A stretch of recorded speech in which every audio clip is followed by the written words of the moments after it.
Welcome to part 2 of Kid Icarus, on to stage 1-3. This stage really isn't all that different from the other ones. There is actually a lot more emphasis on platforming. But first thing you want to do is mash open this door, or these walls, and find yourself another door. This is where they start introducing hidden doors. But this one's definitely worth it because it has a hidden hot spring. Just as soon as I'm done taking out these totem poles. Yes, you know what, screw it. You know, that didn't really go as well as I hoped that would.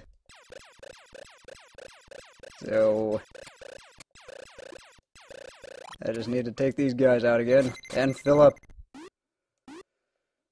Yeah, that didn't really go as well as I wanted that to. So let's just keep going with this. Let's see, there's some ice platforms here too, as well as some use of wraparound. Here we want to just get this harp, turn that Grim Reaper into a hammer. And now I can go to the right and get those hammers from that snake pot. And just like so. So what I'm going to do now is just make my way over to the left so I can go back and find this door. And here we have our first endurance test. It's basically the same thing as in the NES game, except that the panels, or whatever you want to call them, actually just go in the V-shaped pattern as those bats do from before. So sometimes you can step to the left or right to get out of the way. Unfortunately, that's where the squat walk would have helped. Now, for these special weapons, they actually changed this from the NES one. Whereas in the NES one, depending on which weapon you picked first, you only needed 2 blocks of health in order to use it. This time, though, it's fixed. The fire arrow, you need 2 blocks. The longbow, you need 3 blocks, and the crystals, you need 4. So I guess that's to keep from making the game too easy. Because most players of the NES one get either the crystals or the longbow first, but they decided to change that in the Game Boy one. The good thing is that the harp respawns, so you can pick up some more hammers. And right when I say that, there are no hammers. There will. I just missed the boat on that platform, so I'm gonna have to wait. And probably take out some eyeballs while I'm at it. Okay, so now there's just some vertical platforming to do. And this platform actually goes off into that little opening that's too narrow for you to get through, but the platform can get through just fine. Kind of getting hurt here, so there's the fire arrow in action. What it does is circles around your weapon, so that's always good. There's the store, I don't need anything there. The good news is the health respawns. And I'm just making my way over here. You can't fall through these things if you duck, so just keep that in mind. Here we have snakes, those worms that like to duck. And there are probably some nasty set of goose here that like to sneak up on me. They're actually a lot more annoying in this game compared to the NES game, mainly because there's not much of a color change. In the NES game they were bright red, but this one, since it was Game Boy, they don't really have that color to them that you can tell the difference. In here is some information. And there's that hot spring that I found earlier. They tell you about it right here. Just gotta make these jumps carefully, because those spider webs or thorns or whatever you want to call them will hurt you. And not get surprised by these eyes.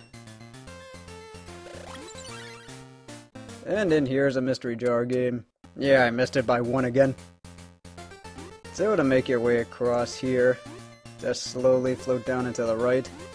That's the good news about this game, is that the settings reset when you're going left and right. But that changes when we get to World 2, but we'll get to that when we get to that. Just slowly making my way across. And now I gotta wait again and get hit. Let's see, where is it? There it is. So, just waiting. Waiting is always fun. Nope, nothing there. There's some poison ponds as well as that Grim Reaper. He's back. And I'm just trying to sneak attack on him. That didn't really work though. The good news is he does die a lot quicker. And the music doesn't reset until after you kill all of them. Or all of his little minions. Spider trying to sneak up on me. And now I gotta wait again. Fortunately, that wasn't that bad. In here is Zeus. And now I'm up to 3 strength arrows out of a possible 8. So that's always good news. Or actually, that's not always good news, that just is good news. Damn goo, no one likes you. You could use this spot to grind, but personally I always end up getting hit by that damn goo too much. And this going here is the end of the level. So let's see if we got... Yep, there it is.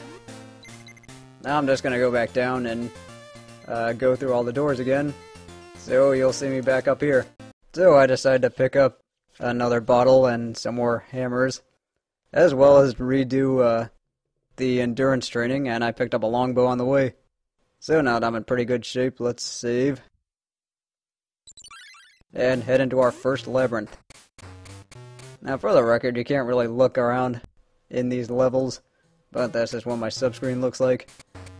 These ones are a little bit easier than the NES ones, and they're also actually a lot less repetitive, but not by much.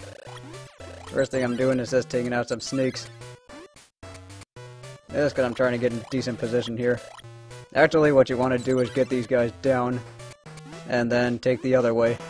At least grabbing things, he's a lot more responsive than that. So I'm going to go over to the right, fight these fangly guys, get hit by one, and uncover the map. And just make my way back. This is what the map looks like, a little bit more useful than in the NES version.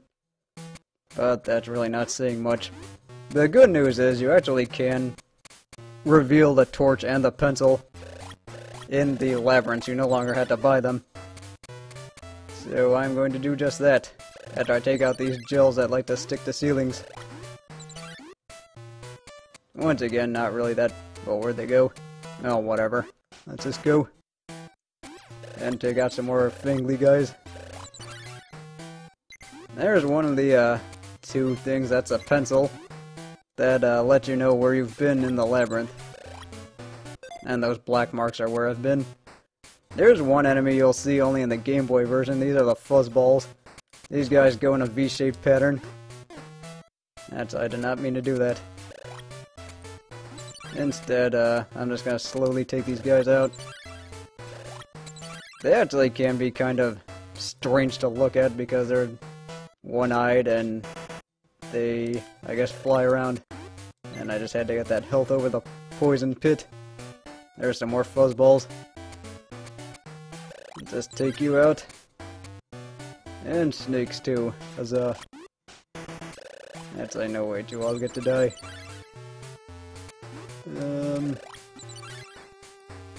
Now some of these Centurions are actually traps in this. They'll release fuzzballs that just like to surprise you. So I'm not going to smash these ones. Let's see, where am I? There should be a store here. Actually, wait, I'm wrong. I know this is a dead end, but instead you get the torch. So now I can tell where I am, which is always fun. And I just need to make my way up here. Short platforming to do. Let's see, I need to... yeah, actually, up is the only way. Yep. There's ice and fuzzballs. This should be a blast.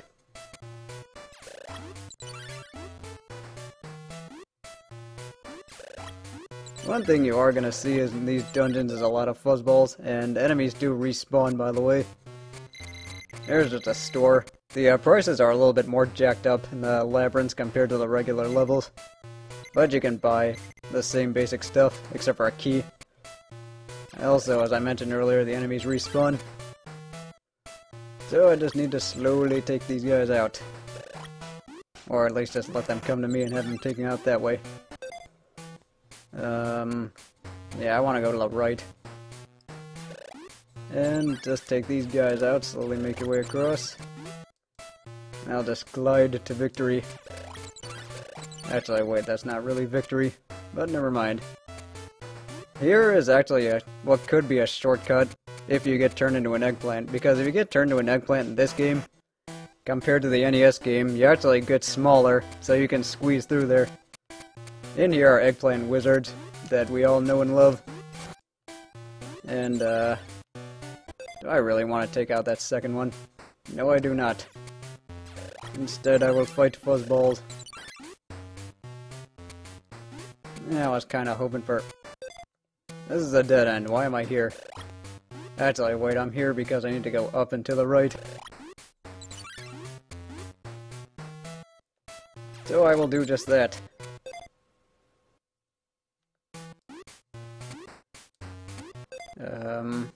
Yeah, there should have been a way down. Actually, you know what? I needed to go down from that eggplant wizard place. So I need to do just that. Jeez, we're already in the second video and I'm already getting lost. That is not a good thing for the way this talkthrough is gonna go. Yes, I need to go in here. And this next door to the right should be the boss. Although, do be warned, this guy is actually pretty tough. So I'm gonna need some help from that centurion. Let's go here. You can actually kill snakes with hammers too. Also, if you do get turned into an eggplant, you can use hammers. But you can't fight the boss with it. Anyway, on to the boss. This is the Minotaur. He throws skulls at you. And the Minotaur is a half-bull, half-man creature from... Or he was apparently guarding Labyrinth in Crete. And the way this guy's gonna fight is, he likes to go around, throw skulls at you. You sneak in between this first row of skulls, which I'm not doing a good job at. And then he teleports after throwing those skulls. Whenever he's up there, I just don't bother. Now this is one of the toughest fights in the game, if not the toughest, because he takes a ton of hits to kill. And also you are a bit too weak compared to whenever you fight the other bosses. Also, this is when he turns to fire and teleports. When he's on this part, you can sneak in after that first row of skulls. Or that first wave, I guess, of skulls. And also, he can sometimes be a prick and spawn on top of you like that. So just duck. He's up there, so I can't do anything. Yeah, there's lots of waiting in this one. And you really do want to be patient when you're fighting this guy, because he is too strong for you to take on in a street fight. And also, you're not strong enough. Because you won't be, because you're not going to have more than 2 blocks of health, or 3 arrow strength. Well, unless you decide to rig it up with Game Genie or something. Which you always could. I mean, I'm not going to tell you how to play this game, I'm just going to tell you how to beat it. And, yeah, this is going to take a while.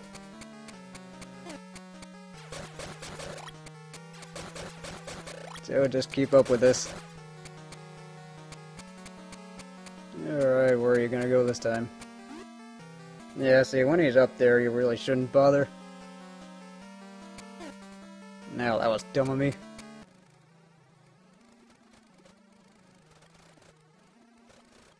And with that, he is done.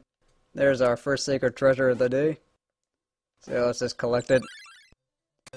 And we are done with World 1.